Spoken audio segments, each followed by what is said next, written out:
নমস্কার বন্ধুরা, গল্পের ঘরানায় আপনাদের সকলকে জানাই স্বাগত।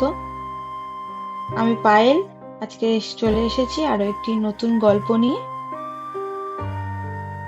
আজকে আমি আপনাদের সামনে পাঠ করতে চলেছি এক কম্বলের নিচে। লিখেছেন সুনীল গঙ্গোপাধ্যায়।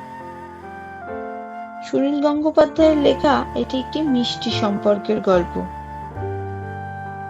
সম্পর্ক আমাদের জীবনে খুবই গুরুত্বপূর্ণ, আর এই সম্পর্কের দাম দেয়া কিন্তু আমাদের প্রত্যেকেরই কর্তব্য। সেটা যে কোনো সম্পর্ক হতে পারে,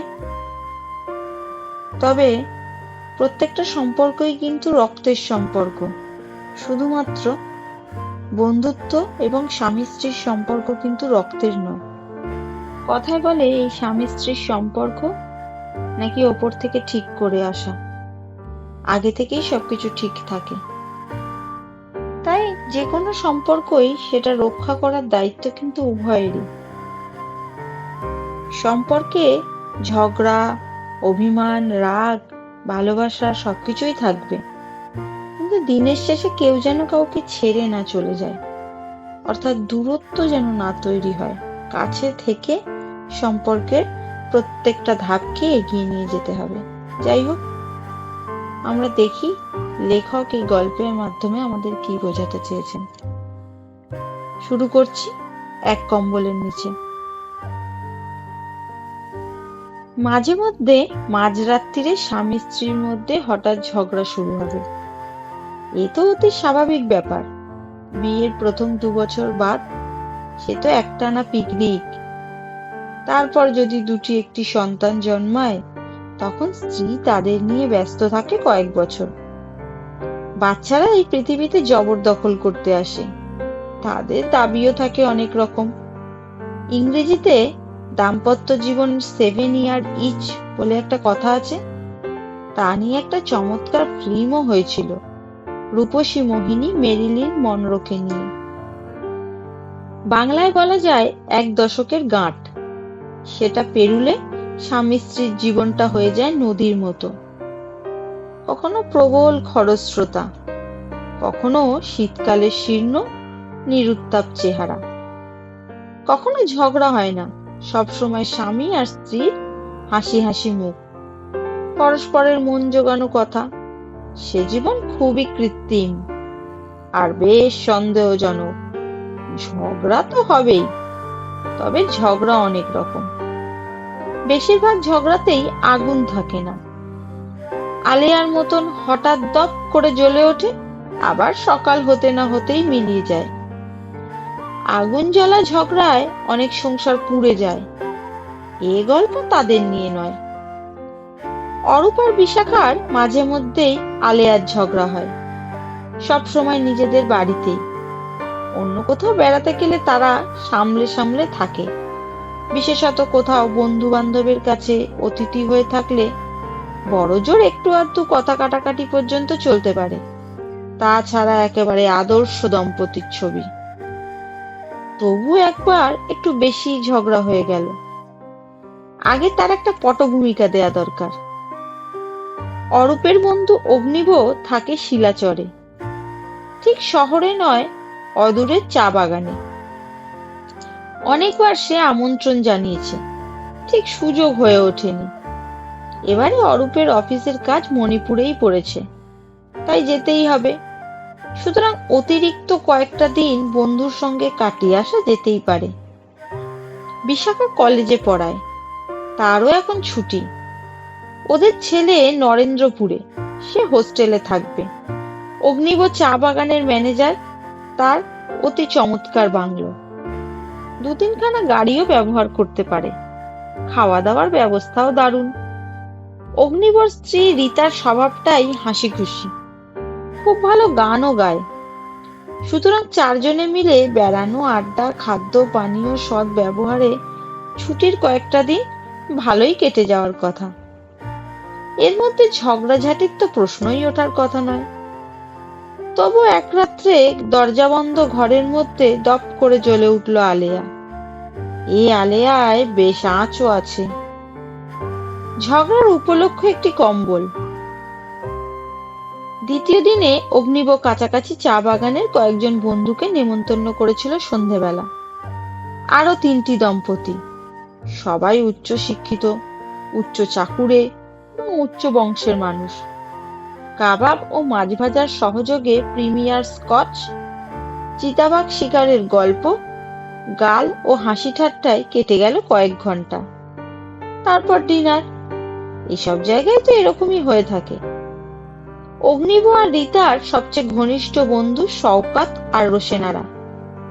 চেহারার দিক থেকে অন্তত এমন মানানসই স্বামী স্ত্রী খুব কমই দেখা যায়। শওকত যেমন সুপুরুষ, রোশেনারা তেমনই রূপসী, যেন সিনেমার নারী পুরুষ। বস্তুত চলচ্চিত্রের নায়ক নায়িকা না হয়ে ওরা দুজনে কেন যে চা বাগানের এই নিস্তরঙ্গ জীবন দিন কাটাচ্ছে তা বোঝা বেশ শক্ত। রোশেনারা বসেছিল অরূপের পাশে। এবার কেউ পাশে বসলে তার সঙ্গে তো একটু বেশি কথা বলা হয়েই যায়। আবার খানিকটা অস্বস্তিও বোধ করছিল অরূপ। এখন তিলোত্তমার মতো একজন নারী তার সঙ্গে বেশি গল্প করছে, এতে অন্য পুরুষদের হিংসা হচ্ছে না তো? বিশাখা কিছু মনে করছে? অরূপ তো আর ইচ্ছে করে রোশনারার পাশে বসেনি।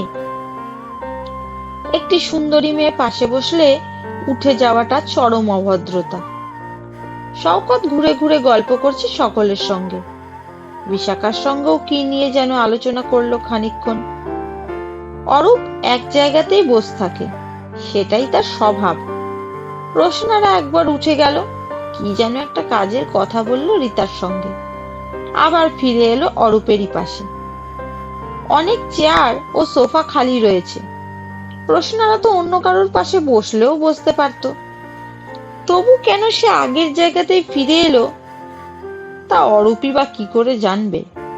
মেয়েটির কিন্তু তার রূপের জন্য একটু গর্বের ভাব নেই, ন্যাকামিও নেই, যৌন ইঙ্গিতও ছড়ায় না। সোজাসুজি চোখের দিকে তাকিয়ে সহজভাবে কথা বলে। রোশেনারা গানও জানে। একটি নজরুল গীতি গাইতে সে কথা ভুলে গিয়েছিল মাঝপথে। অরূপের অনেক গান মুখস্থ থাকে। বিশাখাও যখন গান গায় অনেক সময় অরূপ কথা জুগিয়ে দেয়। সেই অভ্যেসে সে রোশেনারাকেও কাবেরী নদীর জলে কে গো গানটির দ্বিতীয় স্তবকের বাণী ধরিয়ে দিল। তখন অন্যরা বলল, আপনিও গান না ওর সঙ্গে। রোশেনারাও মিনতি করলো চোখের ইঙ্গিতে। দুজনে শেষ করলো গানটা, ডুয়েট। অরূপ রোশেনারার সঙ্গে সুর মিলিয়েছে, গলা মিলিয়েছে, কিন্তু সে একবারও রোশেনারার হাতও পর্যন্ত স্পর্শ করেনি। কিছুটা মদ্যপানের পর অন্য মেয়েদের একটু গা ছুঁয়ে কথা বলার ঝোঁক থাকে পুরুষদের। অরূপ কিন্তু নিজেকে সামলেই রেখেছে। মাঝে মাঝেই তার চোখাচোখি হচ্ছিল বিশাখার সঙ্গে।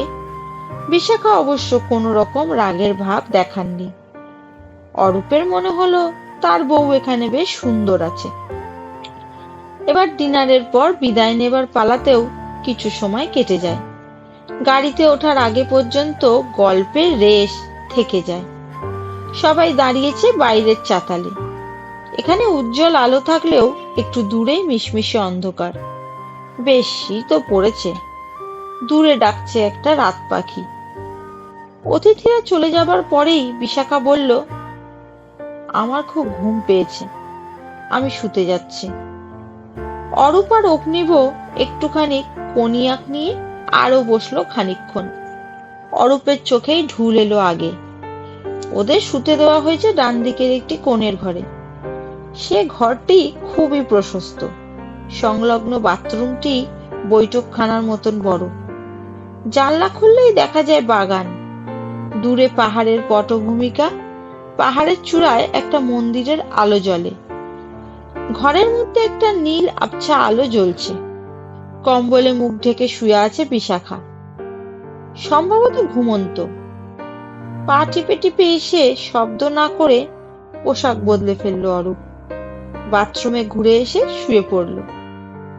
কলকাতায় ঘুমের আগে কিছু না কিছু বই পড়ার অভ্যেস অবশ্য আছে। এখানে বিছানার পাশে আলো নেই, রাতও হয়েছে অনেক।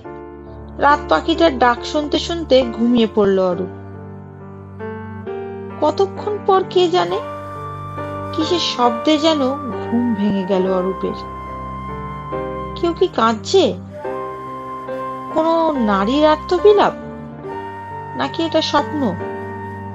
চোখ মেলে দেখলো বিছানার অন্য পাশে হাঁটুতে থুতনি দিয়ে বসে আছে বিশাখা। ফুপিয়ে ফুপিয়ে আপন মনে কি যেন বলছে। ব্যস্ত হয়ে অরূপ জিজ্ঞাসা করলো, কি হয়েছে মনি? পেট ব্যথা করছে? বিশাখা কোনো উত্তর দিল না।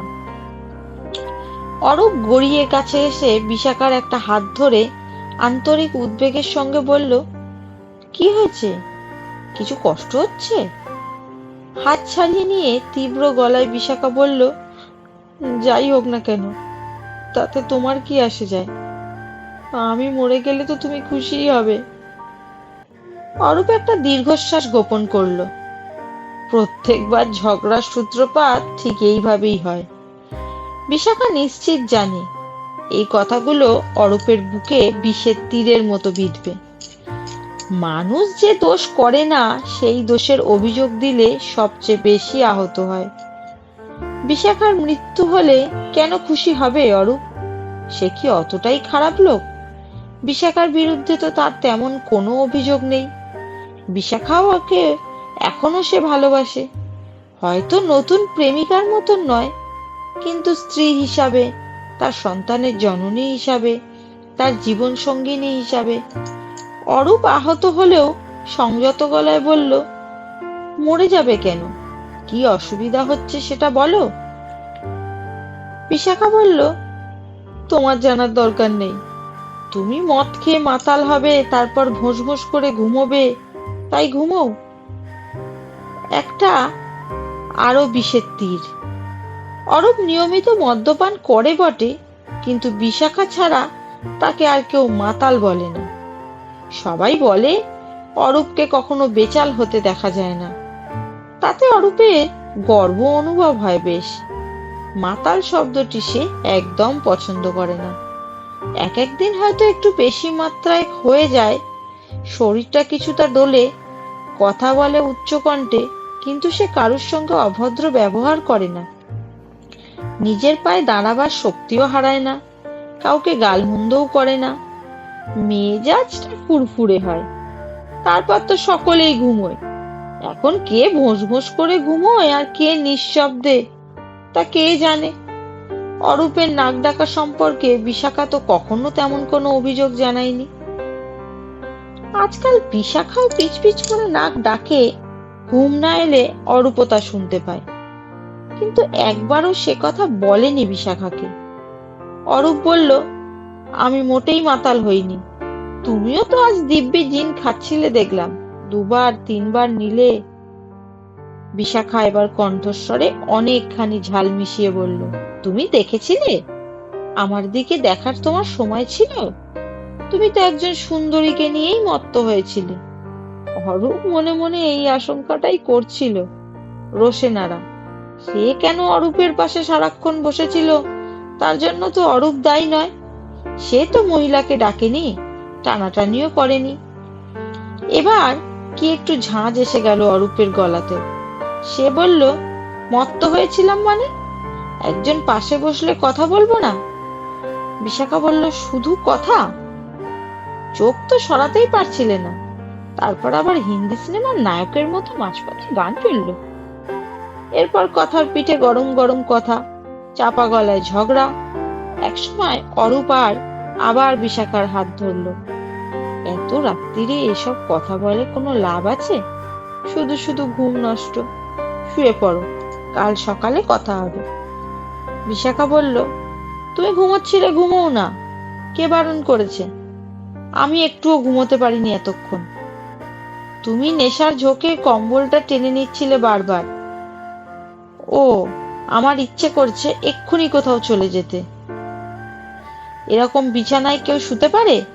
শীতে কাঁপছি। কাল সকাল হলেই আমি কলকাতায় ফিরে যাব। তুমি থাকো এখানে, সুন্দরী মেয়েদের নিয়ে ফষ্টি নষ্টি করো। আমি এখন দেখতে খারাপ হয়ে গেছি কিনা? অরূপ বলল, মনি প্লিজ প্লিজ, তুমি মোটেই দেখতে খারাপ হওনি। আমি তোমাকে আগের মতনই ভালোবাসি। বিশাখা বলল, বাজে কথা বলো না, সব সুপুরুষরাই স্বার্থপর। কম্বল টেনে নিয়ে নিজে ঘুমোচ্ছে, কার স্বপ্ন দেখছে, এদিকে আমি। আসল সমস্যাটা কি তাহলে কম্বল নিয়ে?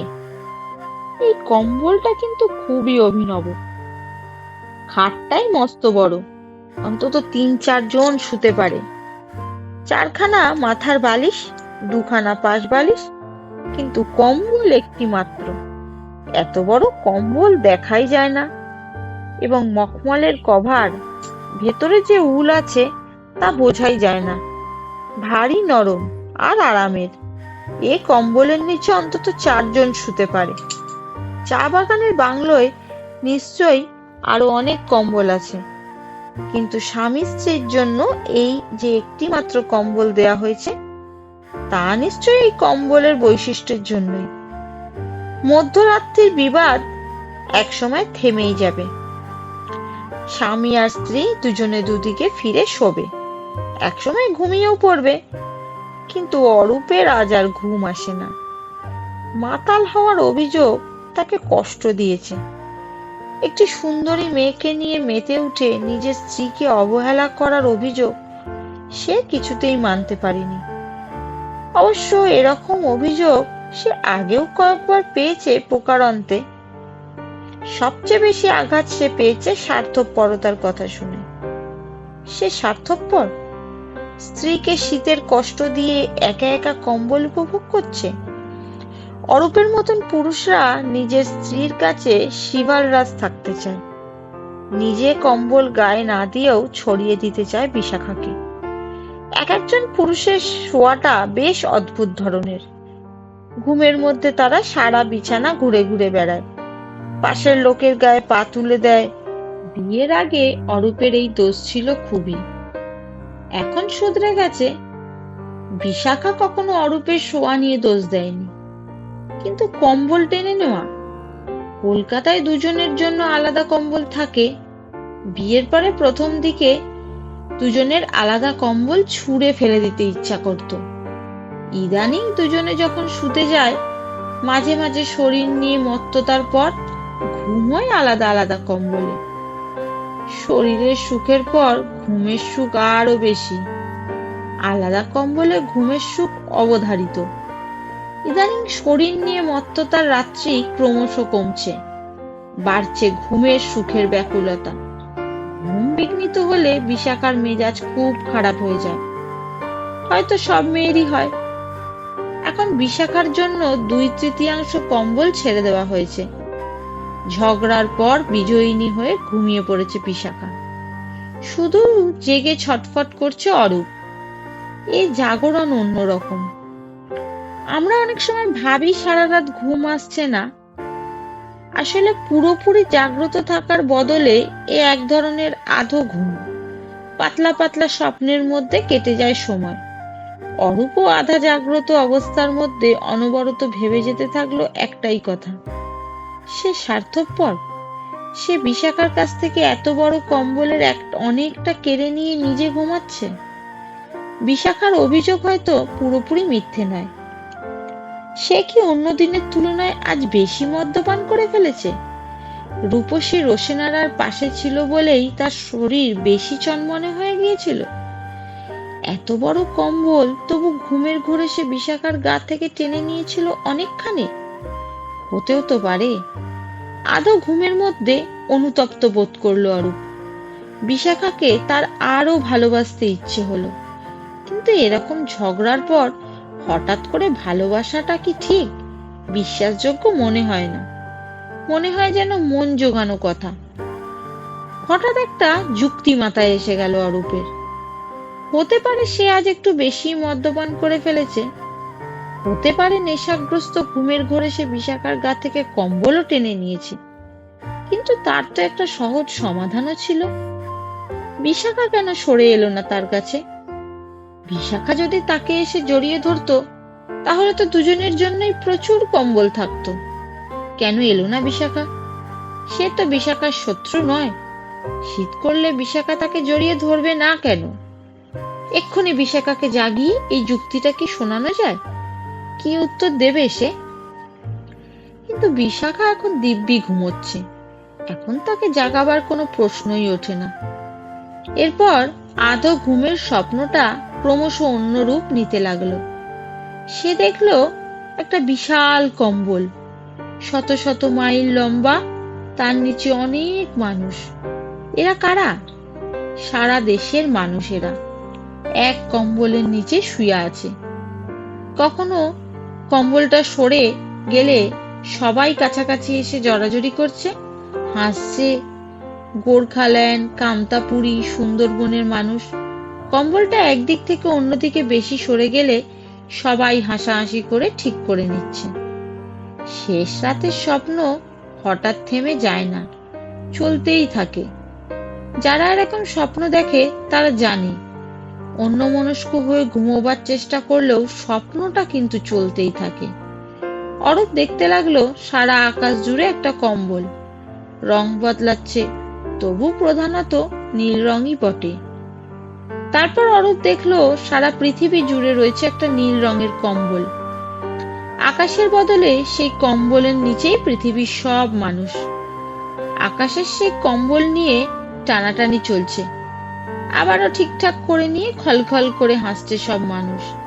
কালো, সাদা, খয়েরি রঙের মানুষ।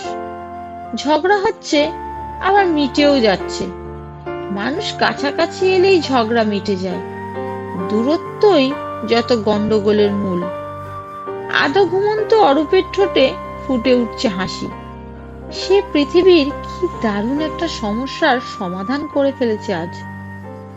আকাশটাকে সমগ্র মনুষ্য জাতির একটা কম্বল বলে ধরে নিলেই তো হয়, আর কখনো ঝগড়া হবে না। সকালে যখন অরূপের ঘুম ভাঙলো, তখনও বিশাখা ঘুমন্ত। নিজের অজান্তেই সে জড়িয়ে ধরে আছে অরূপকে, শরীরে শরীর আর বুকে বুক। অত বড় কম্বলটা পড়ে আছে খাটের নিচে। নমস্কার বন্ধুরা, আপনাদের সকলকে অনেক ধন্যবাদ। আমার গল্প পাঠ আজ এখানেই শেষ হলো। আমার গল্প পাঠ যদি আপনাদের ভালো লেগে থাকে তাহলে অবশ্যই আমার চ্যানেলটি লাইক করবেন, সাবস্ক্রাইব করবেন, শেয়ার করবেন, আর কোনো ভুল ত্রুটি থাকলে কমেন্টসে আমাকে জানাবেন। নমস্কার।